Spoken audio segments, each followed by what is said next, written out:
오표시 무효의 원칙입니다. 즉 표시가 잘못되면 그 표시에 따르는 게 아니라 의사에 따른다는 겁니다. 오표시는 무해하기 때문에, 즉 오표시는 나쁜 영향을 미치지 않는다, 즉 효력이 없기 때문에 표시가 아닌 남는 것은 뭐가 있죠? 의사밖에 없습니다. 자, 이 부분 다시 설명드릴게요. 우리가 의사 표시 그렇게 얘기하잖아요. 의사와 표시를 합친 말이죠. 의사는 곧 뭘 얘기하냐면 생각입니다, 이게. 그리고 표시는요, 말이 있죠. 그 다음에 글씨로도 합니다. 글로도 합니다.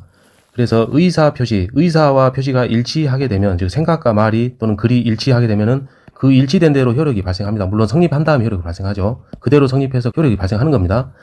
그런데 의사와 표시가 일치하지 않는 경우가 문제가 돼요. 이때는 생각, 즉 의사를 우선할 것이냐, 아니면은 표현된 말이나 글을 우선할 것이냐, 이런 문제가 나오는 겁니다. A라는 사람이 있고 B라는 사람이 있어요. A라는 사람은 동그라미를 생각을 했어요. B라는 사람도 동그라미를 생각하고, 그러면은 서로 생각은 일치했죠. 의사는 일치한 겁니다. 근데 A도 B도 X로 표시를 지금 잘못해버렸다고 생각을 해봅시다. 그러면은 쌍방의 의사는 합치됐는데, 일치하는데, 이 표시에 대해서는, X에 대해서는 어느 누구도 지금 마음속에는 찬동하지 않는 거예요. 그리고 이 X라는 점을 믿고 제3자 C가 무슨 계약을 했다, 이런 말 자체도 지금 없는 겁니다. 그렇다면 우리 한번 생각을 해봅시다. 두 사람이 동그라미라 생각을 했는데 다만 표시만 실수로 X라 잘못한 거예요. 자, 어느 쪽으로 효력을 발생하는 게 맞아요? O로 하는 게 맞겠습니까? X로 하는 게 맞겠습니까? 제3자는 관여하지 않았고요. 없고요. 그러면은 이 합치된 의사 동그라미 그대로 해주는 게 민사적으로 맞는 거죠. 왜냐면 어차피 민사라는 게 양 당사자가 오케이 되면은 좋은 거 아니겠어요? 그대로 효력 발생하는 거죠. 그래서 이 경우 X는, 즉 오표시는 무해하다, 효력이 없다. 그러면은 속에 들어있는 이 의사대로, 쌍방이 합치한 의사대로 효력을 발생한다, 그겁니다. 그래서 오표시는 무해하는 거고, 쌍방의 의사가 일치됐으니까 그 일치된 의사대로 계약이 성립을 하고 또 그대로 효력이 발생하는 그런 구조예요. 그러면 여기서 또 혹자는 이럴 겁니다. 그럼 만일에 여기서 X에 대해서 서로 일치를 보면 어떻게 됩니까? 즉 마음속에는 둘 다 동그라미였는데 X에 대해서, 즉 오표시에 대해서 의사를 합치게 되면 이 경우는 바로 뒤에서 배우는 서로 통모를 한 거죠. 통모에서 허위로 표시한 거죠. 그래서 통정 허위 표시 문제가 나오는 겁니다. 어쨌거나 이 경우도 기본적으로는 무효입니다. 왜냐하면 효력이 없는 것으로 서로 생각을 했기 때문에, 의사의 합치를 봤기 때문에 무효입니다. 이 부분 어려우면 빼세요. 쌍방이 표시를 잘못하였다. 여기서 표시 잘못, 그러니까 착오, 착각, 그러면서 착오 취소 이럴 수도 있는데 그게 아니라는 겁니다. 이거 틀린 거예요. 착오 취소 문제가 아닙니다. 왜 그러냐면 A와 B가 있는데 이게 의사 표시가 성립했다라고 볼 수 있으려면요, 첫째로 이 의사, A의 의사, B의 의사가 서로 일치해야 됩니다. 이래야 성립하는 거예요. 그런데 A도 동그라미로 생각했고 B도 동그라미로 생각했어요. 그래서 동그라미에 대해서는 성립한 겁니다. 근데 실수로 A도 X로, B도 X로 실수로 지금 잘못 표시했어요. 그러면은 이 표시만 이렇게 X로 되었을 뿐, 이 X에 대해서는 A도 B도 어느 누구도 일치한 적이 없어요. 그래서 이거는 X에 대해서는 불성립이 되는 겁니다. 불성립. 이 경우에는 방금 위에서 설명했다시피 일치된 의사대로 성립해서 그대로 효력이 발생합니다. 그러나 이 X, 잘못된 표시 X에 대해서는 불성립이기 때문에 효력이 발생할 수가 없어요. 만약 이게 착오 문제로 돌리면 이렇게 됩니다. 착오는 어떤 거냐면 이겁니다. A는 동그라미를 생각을 했어요. 근데 실수로 바빠가지고 실수로 X로 표시를 했다고 가정합시다. 그러자 B는 A가 X라고 얘기하니까 본인도 X를 원하던 차였어요. 그래서 X로 서로 계약을 체결해서 결국은 X로 계약서에 기재가 된 거죠. 자, 그러면 A는 원래는 O를, 동그라미를 원했었는데 X로 표시 잘못했고, 즉 착오를 한 거예요, A가. 그리고 B는 X를 원했기 때문에 이 경우는 원칙상 X에 대해서 계약이 성립한 겁니다. X에 대해서 계약이 성립. 그러나 일정한 요건을 갖추면은 A가 착오를 이유로 취소를 할 수 있는 거죠. 이게 바로 착오 취소의 문제인 겁니다. 그러면 앞에 오표시 무효 원칙과 다른 점이 뭐죠? 오표시 무효 원칙은요, 의사에 대해서 양자가 완벽하게 일치한 상황이에요. 그래서 그대로 성립하고 효력이 발생하는 건데, 착오의 경우에는 A는 마음속으로 O를 원했고요, B는 X를 원했단 말입니다. 의사가, A의 의사는 동그라미였고 B의 의사는 X였던 거예요. 따라서 착오에 있어서는 X에 대해서 일단 성립을 하는 거고요. 근데 오표시 무효 원칙에서는 O에 대해서 성립했지 X에 대해서는 전혀 성립 자체를 안 한 겁니다. 그래서 이 차이가 지금 있는 거예요. 한번 비교해 보세요. 오표시 무효에서는 불성립, X에 대해서, 착오에 대해서는 X에 대해서는 성립, 이 차이가 지금 있는 거예요. 그래서 표시된 내용은 불성립이 맞죠. 오표시 무효 원칙에서 표시된 내용 X에 대해서는 불성립입니다. 따라서 착오 취소 문제가 아님, 이게 이해되셨을 거예요. 갑은 을 소유 토지를 임차하여 을이 소유자네요. 상대방은 갑입니다. 사용하던 이를 매수하기로 을과 합의하였으나 계약서에는 Y토지로 잘못 기재하였다. 자, X토지, Y토지 두 개가 나오네요. 그리고 또 잘못 기재 이게 나옵니다. 잘못 기재했다 하니까 의사가 뭔지를 먼저 봅시다. 합의된 의사는 뭐죠? X토지였죠. 합의는 X토지입니다. 근데 표시만 Y토지로 잘못 기재한 겁니다. 즉, 갑과 을은 둘 다 X토지를 사고 파는 것으로 합의가 된 거예요. 그러면은 오표시 무해 원칙이죠. 그래서 Y토지 이 부분에 대해서는 불성립이 되는 거죠. 그리고 X토지에 대해서는요, 성립하고 또 효력이 발생하는 거죠. 옳은 것은 1번 매매계약은 X토지에 대해서는 유효하게 성립한다. 맞죠? 오표시 무해 원칙에 따라서 Y토지가 아니라 X토지에 대해서 효력이 발생하는 겁니다. 2번 매매계약은 Y토지에 대해서 성립 안 한다고 그랬어요. 왜냐하면 O표시, Y토지는 O표시거든요. 얘는 무해하다 그랬잖아요. 효력이 없어요. 그리고 성립도 하지 않습니다. 3번 X토지에 대해서 매매계약이 성립. 자, X토지에 대해서 양 당사자 의사의 합치가 있으니까 계약이 성립합니다. 당사자는 착오를 이유로 취소할 수 있다. 이거는 틀렸죠. 오표시 무해 원칙에 따라서 해결하는 것이지 착오를 이유로 취소하고 그게 아니에요. 4번 Y토지에 대해서 매매계약이 성립하지 않습니다. Y토지에 대한 표시는 O표시인데 이 O표시는 무해합니다. 효력이 없어요. 성립도 하지 않아요. 5번 X, Y 어느 토지에 대해서도 성립하지 않는다. 이 말은 틀렸죠? X토지에 대해서 양 당사자의 의사의 합치니까 O표시 무해 원칙에 따라서 X토지에 대한 계약이 성립하고 유효한 겁니다. 갑은 을에게 X토지를 제곱미터당 98만원에 매도하려고 했는데 그러면 이 X토지 소유자는 갑입니다. 네모로 할게요. 을에게입니다. 동그라미로 표시할게요. 98만원에 매도하려 했는데 잘못해서 청약서에 즉 종이에다가 89만원으로 기재하였다. 즉 갑이 지금 실수한 거죠. 이에 대해 을이 승낙했답니다.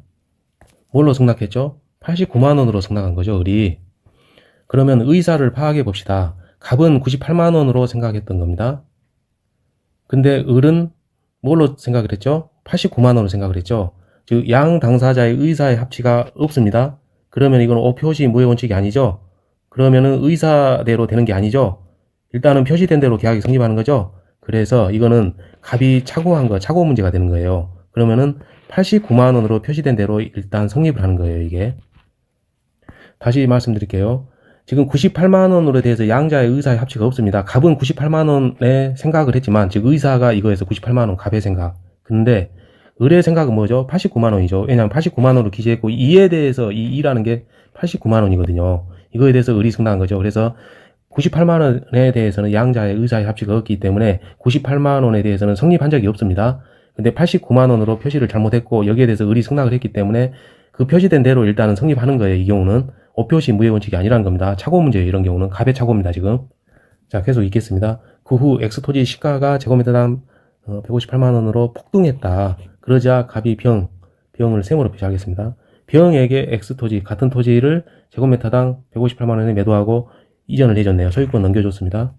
같은 부동산을 두 번 팔아먹었네요. 이중매매 가능성이 있습니다. 지금 1번 을은 갑과 병 사이의 매매계약을 사기를 이유로 취소할 수 없다. 을은 제1 매수인이죠. 병은요 제2 매수인이었어요. 그래서 을은 돈을 줬는데 소유권 이전 등기를 못 받았으니까 이 계약은 사기다라고 말하고 싶겠죠. 그러나 사기로 볼 수 있으려면요 기망행위가 있어야 돼요. 속이는 게 있어야 됩니다. 근데 이 사안을 보면은요 갑은 처음에는 진짜로 그 을과 계약을 해서 이행하려고 했어요.